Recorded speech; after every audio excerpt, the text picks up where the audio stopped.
అమ్మతనం ఒక వరం. అమ్మ కావడం మాటల్లో వర్ణించలేని ఒక అపురూపమైన అనుభవం. తన ప్రతిరూపాన్ని తనకు తానే బహూకరించుకునే ఒక అద్భుతమైన సందర్భం. నవమాసాల పాటు కొనసాగే ఈ గర్భిణీ దశలో ఎక్కడ ఏ చిన్న అవాంతరం తలెత్తినా కాబోయే అమ్మ మనసంతా ఆందోళనతో నిండిపోతుంది. గర్భిణీ దశలో సమస్యలంటే సాధారణంగా తొలి 3 నెలల్లోనే ఉంటాయనుకుంటారు చాలామంది. నిజానికి తొలి 3 నెలలే కాదు, చివరి 3 నెలలు కూడా ముఖ్యమే. గర్భిణీ దశలో చివరి 3 నెలల్లో కనిపించే సమస్యలు, వాటిని అధిగమించే మార్గాల గురించి ఇప్పుడు తెలుసుకుందాం. గర్భం ధరించిన తొలినాళ్లలో సమస్యల తాకిడి ఎక్కువగా ఉంటుంది. వేవిళ్ల బాధలు మొదలుకొని గర్భస్రావం ముప్పు వరకు అనేక సమస్యలు పొంచి ఉంటాయి. అయితే తొలి 3 నెలలు సాఫీగా గడిచిపోయాక ఇక అంతా బాగే అనుకుంటారు చాలామంది. నిజానికి తొలి 3 నెలల మాదిరిగానే చివరి 3 నెలల్లోనూ కాబోయే అమ్మకు సమస్యల తాకిడి ఉంటుంది. కాళ్ల వాపులు, కాళ్లు గుంజుతున్నట్లుగా ఉండటం, నిద్ర పట్టకపోవడం, ఎసిడిటీ, పుల్లటి తేన్పులు, నడుము నొప్పి, రొమ్ముల్లో సలపరం, పదే పదే మూత్ర విసర్జనకు వెళ్లాల్సి రావటం, తలంతా తిరుగుతున్నట్లుగా ఉండటం. ఇలా చివరి 3 నెలల్లో సమస్య చిట్టా చాలానే ఉంటుందని చెబుతున్నారు డాక్టర్. ఈ చివరి 3 నెలల్ని థర్డ్ ట్రైమిస్టర్ అంటారండి మామూలుగా. అది ఫిజికల్గా, ఎమోషనల్గా చాలా ఛాలెంజింగ్ పీరియడ్ అని చెప్పాలి. సో ఎమోషనల్లీ చాలా స్ట్రాంగ్గా ఉండాల్సిన పీరియడ్ అని చెప్పాలి. అంటే పక్కింటి వాళ్ళు అది చెప్తూ ఉంటారు, అంటే డెలివరీ చాలా ప్రాబ్లము, డెలివరీ అంటే నొప్పులు ఉంటాయి, లేకపోతే సిజేరియన్ చేసుకున్నప్పుడు ఎలాంటి స్పైన్లు ఇవ్వాలి, ఇలా రకరకాల ఇన్పుట్స్ వస్తూ ఉంటాయి. వాటిని ఎట్లా ఎదుర్కోవాలనేది మోస్ట్ ఛాలెంజింగ్ థింగ్ ఒక ప్రెగ్నెంట్ ఉమెన్ టర్మ్లో. అండ్ ఇప్పుడు స్పెషలీ గూగుల్ ఉన్న టైంలో ఎవరు పడితే వాళ్ళు గూగుల్ చేయటం, అందులో ఉన్న దాన్ని నిజాలని నమ్మటం, ఇది బాగా ఎక్కువైపోయిన కాలంలో మోస్ట్ ఎమోషనలీ ఛాలెంజింగ్ టాస్క్ అని చెప్పాలి. తర్వాత ఫిజికల్గా ప్రాబ్లమ్స్కి వస్తే బ్యాక్ ఏక్ అనేది చాలా కామన్ కంప్లైంట్.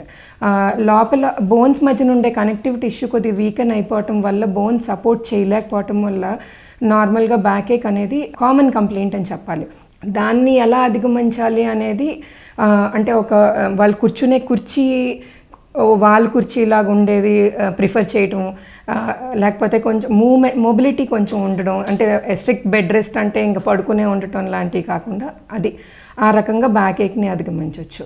ఈ ప్రెగ్నెన్సీ పెరగడం వల్ల లంగ్స్ పైకి పుష్ చేయబడి కొంచెం ఆయాసం లాంటిది రావటం చాలా కామన్ కంప్లైంట్. నడవడానికి ఇబ్బంది పడి ఆయాస పడుతూ ఉంటారు. స్ట్రెయిట్గా నిటారుగా కూర్చునే కుర్చీ కాకుండా కొంచెం వాల్గా కూర్చునే కుర్చీ హెల్ప్ అవుతుంది. అండ్ మూడో విషయంకి వస్తే హార్ట్ బర్న్ అంటాం దాన్ని. హార్ట్ బర్న్ అంటే ఏంటంటే ఈ స్టమక్కిని ఫుడ్ పైప్కి ఉండే ఒక చిన్న మధ్యలో ఉండే ఒక చిన్న వాల్వ్ అది కొంచెం లూజ్ అయిపోవటం మూలన ఈ స్టమక్లో ఉండే యాసిడ్స్ పైకి తంతా ఉంటాయి. సో రిపీటెడ్గా నాకు గ్యాస్ ప్రాబ్లం ఉంది, గ్యాస్ట్రైటిస్ ఉంది అని అనిపించడం జరుగుతూ ఉంటుంది. సో దానికి ఎక్కువ స్పైసీ ఫుడ్ తినకపోవటం, ఎక్కువ సార్లుగా తక్కువ ఆహారం తీసుకోవటం లాంటివి చేయాల్సి ఉంటుంది. అండ్ నాలుగోది స్వెల్లింగ్, అంటే పొట్ట ఒకటే పెద్దగా అవటం కాదు, చేతులు, కాళ్ళు, మొహం ఇదంతా కొంచెం వాపుగా కనిపించడం జరుగుతుంది. ప్రతిసారి ఈ వాపు ప్రమాదకరం కాదు. స్వెల్లింగ్ అనేది కామన్ ప్రాబ్లం. పొట్ట టైట్గా అవుతుంది, పొత్తి కడుపులో నొప్పి వస్తుంది. అది ఎంత ఫ్రీక్వెంట్గా వస్తే దాన్ని కాన్పు నొప్పుల కింద పరిగణించుకోవాలి, వెంటనే డాక్టర్ దగ్గరికి వెళ్ళాలనేది డాక్టర్ వివరిస్తారు. అది తెలుసుకోవాలి. అంటే 10 నిమిషాల్లో 3 నుంచి 4 సార్లు పొట్ట బిర్రుగా ఉండి అది కూడా 20 సెకండ్ల పాటు ఉంటే అది కాన్పు నొప్పులుగా పరిగణించబడుతుంది.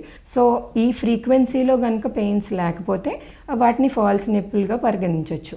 కాళ్ళ వాపులు, మొహం వాపు, ఒక్కసారి ఒళ్ళంతా నీరు పోసినట్టు అవ్వడం, ఇది కూడా కొంచెం రిస్క్తో కూడుకున్న సూచన. అంటే ఇలా ఉన్న వాళ్ళల్లో అధిక బీపీ ఉండే అవకాశం ఉంటుంది.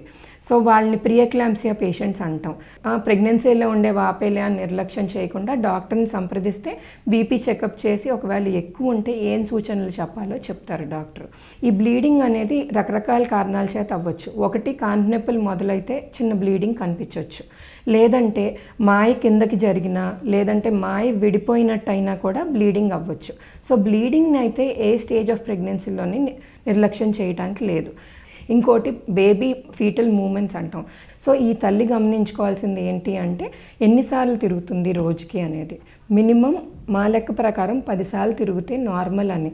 సో నార్మల్ రేంజ్లో లేకపోతే కనుక బేబీకి ప్రాబ్లం ఉందని అర్థం. సో 10 కన్నా 1-2 తక్కువ ఉన్న డాక్టర్ని సంప్రదించి అడగచ్చు. గర్భంతో ఉన్నప్పుడు చివరి 3 నెలల కాలంలో కాబోయే అమ్మలో తీవ్రమైన మానసిక భావోద్వేగాలు కనిపిస్తుంటాయి. కాన్పు గురించిన భయాలు, సందేహాలతో సతమతమవుతుంటారు. సిజేరియన్ గురించి ఆలోచనలు చేస్తూ భయపడుతుంటారు. ఇక అనుక్షణం లోపల బిడ్డ కదలికల గురించి ఆలోచనలు చేస్తూ ఒత్తిడికి గురవుతుంటారు. కొంతమందికి అప్పుడప్పుడు బ్లడ్ స్పాటింగ్ అంటే కొద్ది మొత్తంలో రక్తపు చుక్కలు పడుతుంటాయి. అయితే దీని గురించి అంతగా కంగారు పడాల్సిన పని లేదు. తరచూ రక్తస్రావం అవుతుంటే మాత్రం డాక్టర్ని సంప్రదించాలి. అలాగే కొంతమందికి ఉమ్మనీరు లీక్ అవుతుంటుంది. లోపల ఉమ్మనీరు తగ్గిపోవడం అనేది బిడ్డకు మంచిది కాదు. తరచుగా ఉమ్మనీరు పోతుంటే మాత్రం వెంటనే ఆసుపత్రికి వెళ్లటం మంచిది. కొంతమందికి గర్భాశయ ముఖద్వారం వదులుగా మారుతుంటుంది. ఇలాంటప్పుడు గర్భాశయ ముఖద్వారానికి సర్వైకల్ సర్క్లాజ్ అనే కుట్టు వేయాల్సి ఉంటుంది.